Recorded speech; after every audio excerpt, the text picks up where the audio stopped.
I'm Jeannie Walters, CEO of Experience Investigators, and happiness is being content with where you are when you're there.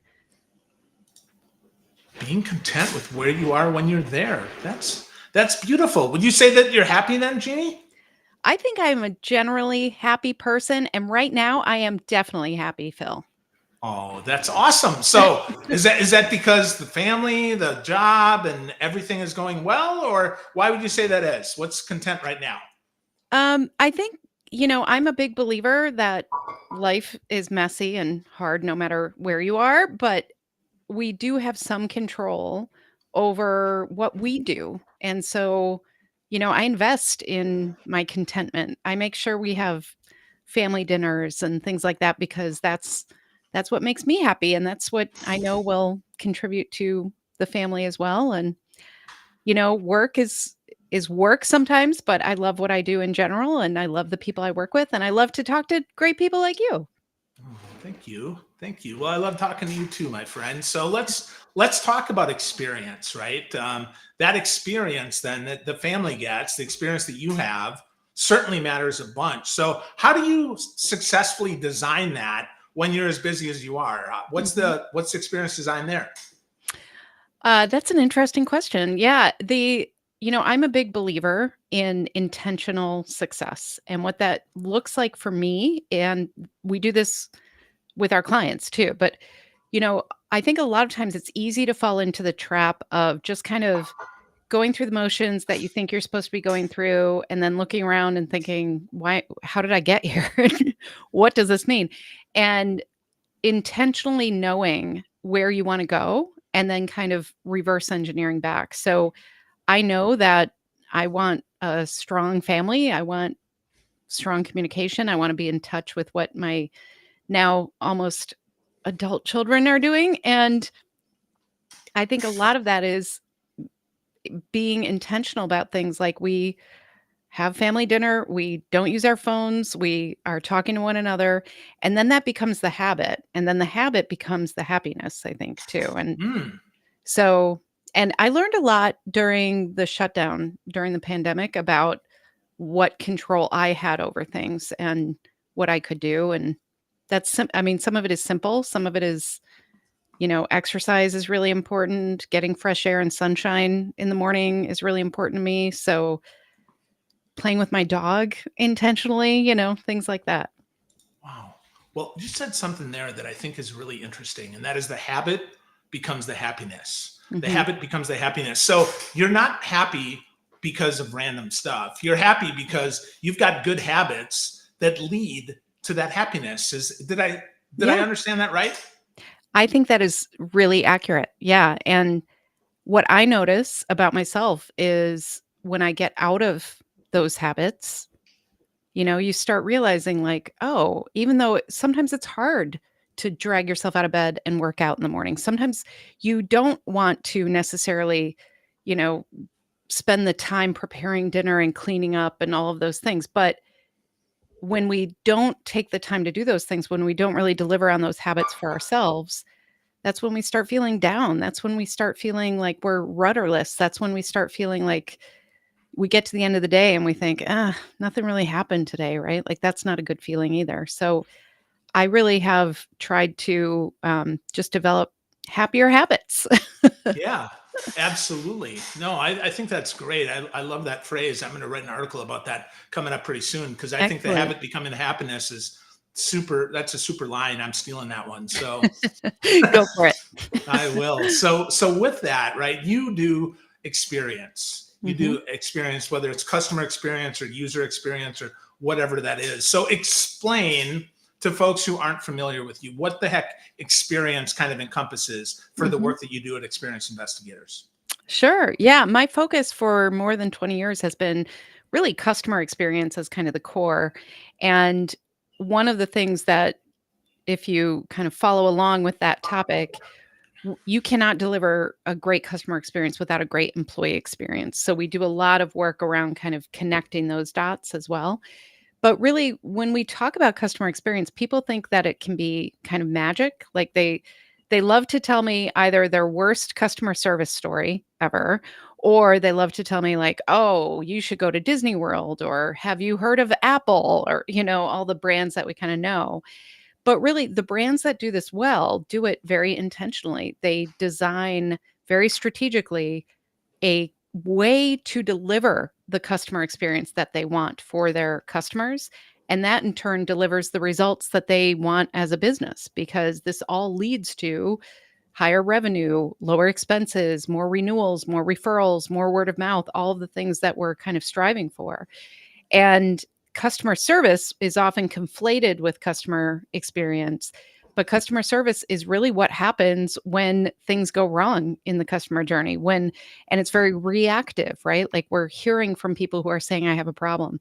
What I want people to do is be proactive and intentional as leaders to define what that customer experience should be, and then reverse engineer it basically and say, what are the people, processes, technology, and tools that we need to deliver on this every step of the customer journey?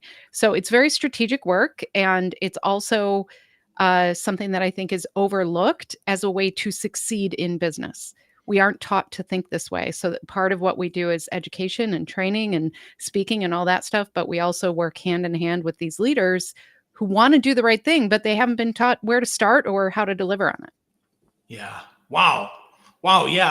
I will tell you that as someone who used to be a leader in corporate America, that I never heard about, Mhm. intentional experiences. I mean, Yeah. we did a little bit on the website, but that was about it. That was the Yeah. only place that we would ever talk about that. But if we think about that, every department that delivers service, Hmm. which is every single department in an Exactly. organization, has to think about the level of service they need to deliver, right? Their service Hmm. level agreement, if you will.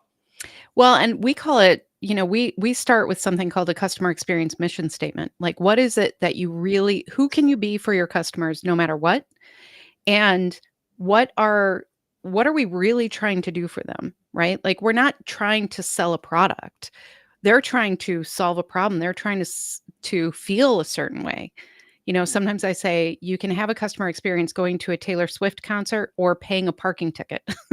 Both of those things happen. And your customers are having an experience whether you talk about it or not. So, if you want any sort of proactive intention around it, you have to take a step back, and just like any other part of business, I mean, Phil, you're so great in sales, right? So what if you don't have any goals in sales and they say just go sell stuff? Just go sell stuff, right? Like, that would never Yikes. happen, right? But Mm-mm. it happens all the time in customer experience, and then they look around and think, well, I don't really. We spend a lot of effort, a lot of time on getting data from customers. We all, as customers, have too many surveys sent to us. We don't feel heard.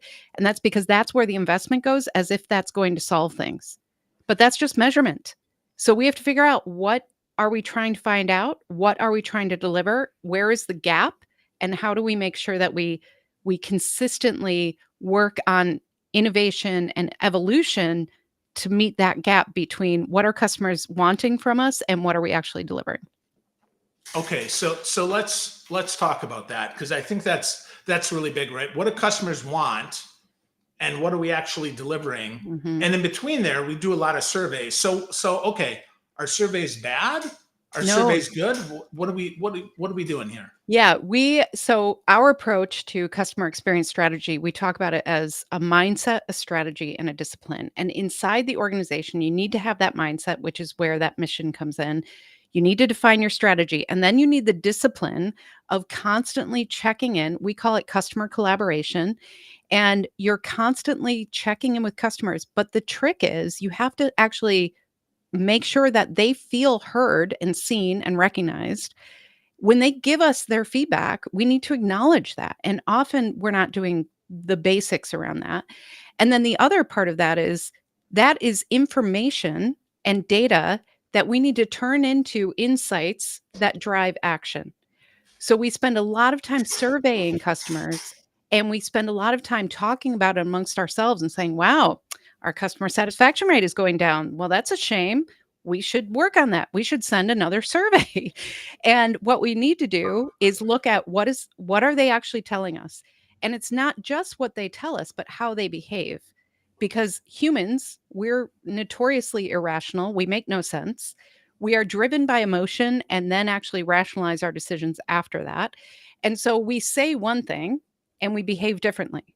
So we might say to a software provider, we want all the bells and whistles, right? Like, please give us all the bells and whistles. And then we end up using one. And that's the one that everybody wants. And it's because, yeah, it sounds good, but we're not in reality when we're responding like that. So we have to, as experienced leaders, we need to look at what are customers telling us, how are they behaving, and what is the operational data telling us? If people are not renewing, if they are not referring, if they are asking questions at a certain part of the journey, or they are calling into your support center, those are all signals that we need to incorporate into insight that then we turn into action and priorities. And we say, okay, we said, we promised this. We know this is the gap. Our customers are telling us this is a priority. That's where we need to invest our efforts. Okay. So can you give us an example of an organization, maybe without naming them, right? That is actually doing this. Like, Mhm. how does that break down? Give me an Mhm. example. Yeah, well, ideally, you have somebody who is focused on this. Most organizations don't. And they say things like, well, customer experience is everybody's job, and they expect that to work. But that's just words. How, you and I could define experience very differently. I might think it's really important to get back to somebody very quickly. You might think, I'm going to get the right information. I'm going to be as accurate as I can be. That's going to take me a little longer, but that's the right thing to do. Now, neither one of those things is wrong, but we have to organizationally define that. So, in an ideal world, you have a customer experience mission statement that is universally understood and internalized. It's a tool, it's not a poster on the wall. It's something that you say, okay, when you hire people, when you onboard people, when you are training, when you are evaluating, every single person in the organization knows what that is. Then you have a strategy with goals. So you say, well, our organizational goals are, I always use this because every single organization in the world wants to increase revenue and decrease expenses, right? Sure. So people are like, but I'm a nonprofit. Yep, they still want that too. Right. So, whatever your big organizational goals are, you want to start there and think about what are the efforts in customer experience that we can really deliver on this. So, for example, we have clients, many in B2B, and there was an example in the during the pandemic when things were kind of shutting down. They realized that they had big manufacturing situations, and they used to invite their clients in and really show them when things were starting on the assembly line and all of that. And that was a big part of the experience. And what they realized was they shut all that down, and they realized that part of their promise to customers is being transparent and allowing that visibility. And that was part of their mission. And so they had to realize, how can we actually do this differently, and what do our clients really want to know? So they created feedback surveys very specifically designed to get information about, okay, we know this is off the table. What do you want to see? What can we do for you? And then they were able to turn that into personalized video walkthroughs.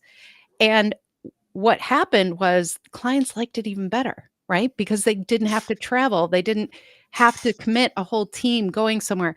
So it became something that helped them innovate and stay ahead of their competitors even after the shutdown, because they were listening and marrying that to, this is who we are. These are the promises we made. We need to make sure that we continue to do that no matter what. So that's one example. And then there are a couple brands who do this really well. I bring up IKEA sometimes because they're very transparent about the fact that they are recommitting to sustainability in a bigger way. And what they did was think through the customer journey and think, well, we've all put together IKEA furniture. Have you tried to take it apart? It is a nightmare. You can't.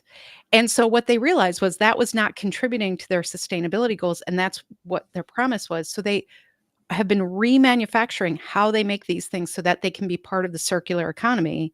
They can be easier to be taken apart, given away, sold, all those things. So, this is so much bigger than customer service or customer feedback.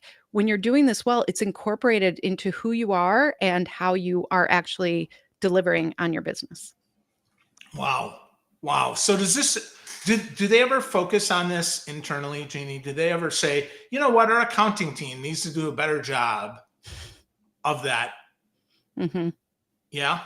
Yeah, well, I think, the patterns that I see are, somebody comes to us and they say, "Well, we wanna be customer centric, so we're gonna be customer centric." But you know what the problem is? The problem is those sales guys, or the problem is the people in the field or the customer support, and they want us to just focus on that one group who is customer facing. But to your point, Phil, you brought this up early, like, every single person in the organization delivers on the customer experience, even when you're internal, right? Accounting is a great example. I have I mean, I can count on multiple fingers how many times this has happened to me where I've delivered a keynote, or sometimes we do corporate workshops, things like that, and accounting walks in like, "Oh, this doesn't apply to us. Why are we here?" And then they come up to me and they're like, "Oh my gosh, I had no idea that, we are actually interfacing with the customer." Sometimes the most regular touch point we have is invoicing, right? Yeah. With accounts payable or accounts receivable. Yeah. Yeah. And people don't think about it as customer facing or part of the customer experience. That is absolutely part of the customer experience. So that's the type of like thinking we need to do. We need to open our minds to that, because otherwise they do focus internally, but sometimes it's with the wrong laser focus that doesn't Mm, really, make a difference. So yeah, there are so many ways to approach it. And I think it has to be proactive. It has to be about, this is who we are, this is what we're trying to do, and this is how we're going to get there, instead of just reacting and pointing the finger to one another, which often happens, right? So, yeah. yeah, and that's one of the things that I feel like when I walk into a workshop, I always tell the folks that we're working with, I'm like, "I don't know politics. I don't care politics. We are all here for the customer." And as long as you can get people to see that, then it becomes collaborative instead of that friction. Yeah. So what about HR, Jeannie? HR is an interesting touch, right? So Yeah. talk to me about how HR contributes to the overall customer experience. HR is huge, huge, because we're talking about the folks who, are reaching out and recruiting and hiring, and the candidate experience and all of that. That has to be focused on who you are as an organization for your customer experience. You'll attract different people, all sorts of things. Onboarding, training, learning and development, all of that has to be part of this. And if there is misalignment between what we're talking about for customers, what we're promising, and how we're behaving inside our organization, people feel that, and they feel like it's disingenuous, because they're saying, "Well, you tell our customers that we're this great transparent company, but I can't get access to what I need to do my job better, or I'm not trusted to have the visibility in certain cases." So when that happens, that erodes the trust between employees and the organization, and then that shows up in the customer experience. And we've all had that happen, where you've been somewhere and they say, "Oh, sorry, my manager's the worst, and we're so short-staffed," and whatever. And they're literally saying this to customers because they can't help it. They're feeling it so much. So we love working hand in hand with HR. And sometimes actually what I'm noticing lately is that HR leaders are the ones who are, sounding the alarm on the employee experience and saying, "We need help." And so a lot of the best practices and tools that we do in customer experience, you can move right over and use it in employee experience. Customer journey mapping, employee journey mapping. Employee NPS is a big thing now, right? So we're checking in, getting that feedback. But if we're only doing that once a year and they're not feeling heard, the same rules apply. We need to turn that into action and progress. So yeah, we love HR. Wow. Well, let's talk about employee NPS. I don't Mhm. know that everybody even knows what those initials mean. So Sure. let's talk about that. What is employee NPS and Mhm. why is it so important, Jeannie? Well, one thing I'll say first is there is no magic metric. There's no one metric that will tell you everything. But in the last decade plus, NPS, which is Net Promoter Score, is has been kind of used in many ways as kind of that blunt object of, as long as we track NPS, we're good. And now it's called ENPS on the employee side, and they're doing that as well. And essentially, that's the question created by Fred Reichheld, who it's the question we've all seen. Would you refer this product, service, place to work to your family or friends or colleagues? When you answer that, a lot of times it's a rating of 1 to 9, usually, or 10. And then there could be a follow-up. There should be a follow-up, but often there's not, where it says why or why not. So you start, ranking how you're doing based on how many people are responding with that 9 to 10 or 6 to 8 or below that. And the people below that are basically called detractors. These are the people who really are unhappy because they're not willing to refer. The people who or recommend, I should say. And then the high level people, the 9s and 10s, those are called your promoters, because they're most likely saying that actively and without being asked about the great experience. So that question was originated because it's a great way to kind of gauge how people are feeling in action, not just, oh yeah, I'm happy today. It's about a behavior. And so that can be a really helpful tool. But again, it's part of a bigger process here. We cannot rely on one metric. And too many organizations actually gamified this and made it a blunt object. And that's why now sometimes if this happened at a car dealership. I went in and they said, if you're not going to give us a 10, you need to tell us why before I give you this postcard to fill out. And that's because inside the organization, they're using it as a punishment. They're not using it as learning or coaching or we're all in this together. When that happens, things get really off. So you have to be careful of that too. Same thing can happen on the employee side where we have those big annual surveys, annual employee engagement surveys. And if it's only done once a year, and again, they're kind of punished sometimes for sharing feedback about managers and things like that, then the next time they're just going to play the game. And so you're not going to get accurate information. Or they're not going to fill it out at all. Yep, that too. Right. So you're going to Exactly. see. So one of the metrics that I've seen in organizations is that it'll just have less participation. That's right. That's a great point, Phil. Yeah. And right now, we are seeing survey responses in general, the response rates are lowering all the time. And that's because we've all been, it's survey fatigue. We get so much and you don't feel like it's doing anything as a customer or employee. If you don't feel heard and recognized and they don't come back to you and say, this is what we heard, then it just feels like you're yelling into a void. And so who's going to do that? Right. Yeah. Well, if you don't do anything, I think that's the key with surveys. And I think that's a great lesson for all of us. If you're going to ask the question, then do something with the answer. Yes. And even further than that, Phil, I would say if you don't know what you could do with the answer, don't ask the question. So, for instance, people will design surveys out of curiosity. They'll be like, I wonder what somebody thinks of this and this. And suddenly it's 50 questions long and it's got all this stuff, but you have no plan of action with what to do anyway. If you know that your website, the back end can't change, right? You're locked in a contract or you just know that's not part of the planning. Don't ask your customers what they think until you're ready, because then they're going to tell you and feel like, well, it's going nowhere. And so I have seen so many meetings where sometimes we do one of two things. We report all the numbers and everybody goes, wow, that's a lot. Oh my gosh, we should do this and this and this. And they don't know when to prioritize or how to take that next step. So it's, analysis paralysis where nothing happens. Or we have a situation that we know is bad for the customers. And somebody will say, we should send out surveys. Oof. Why? Right? But we do it all the time in business, all the time. So I disagree sometimes with my data counterparts, because data is incredibly important and you need smart data scientists and analysts and all of that. But sometimes the data is the data. And if we all agree that, wow, our customers really want us to open on Sundays and we're not on Sundays, but they really, really want it, are we going to do that? You might not. You might say, nope, we're not going to do that.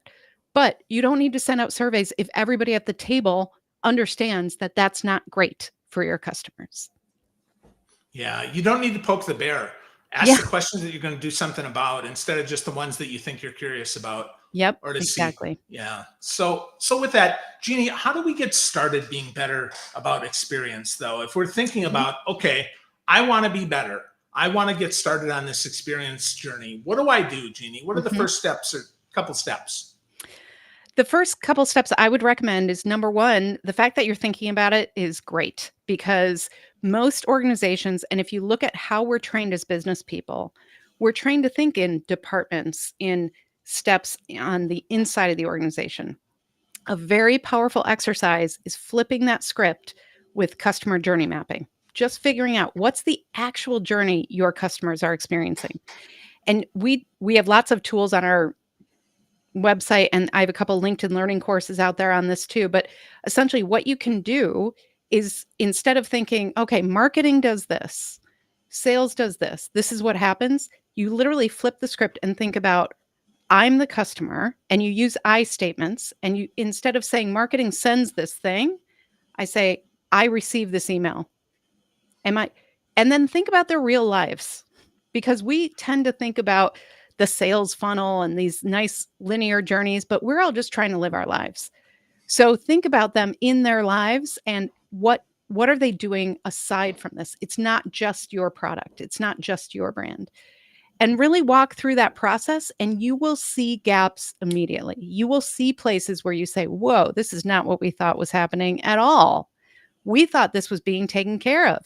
And then you want to take that one step further and think about what else do you need to know to make your experience better. And that's where you get into feedback and operational metrics and kind of that's why I call my company Experience Investigators because it really is the thrill of investigating. It's figuring out what do we need to know, how are we going to find out, and how will that drive action? And then think about your goals with customer experience. If you don't really have agreement, and if people are saying things like, we're going to deliver the best customer experience to every customer every time, that is meaningless. You're not going to be able to do it. It's not realistic. And what does the best mean? So figure out what does that mean for you? And then just keep going through those steps to improve and to bridge the gaps and to keep listening to your customers. Wow. Those are some great steps, Jeannie, that it sounds like organizations can do, but it's going to take some work. And you said you've got some resources for folks. What's your website for those that need to hear it? Sure, it's experienceinvestigators.com. That's Easy easy. peasy. Experienceinvestigators.com. Mhm. Great stuff as always. So this has been Jeannie Walters with Experience Investigators, reminding us the habit becomes the happiness inside, outside, and all around our organization. But we have to define what that actually means first so that we can be intentional about it. Thank you, Jeannie.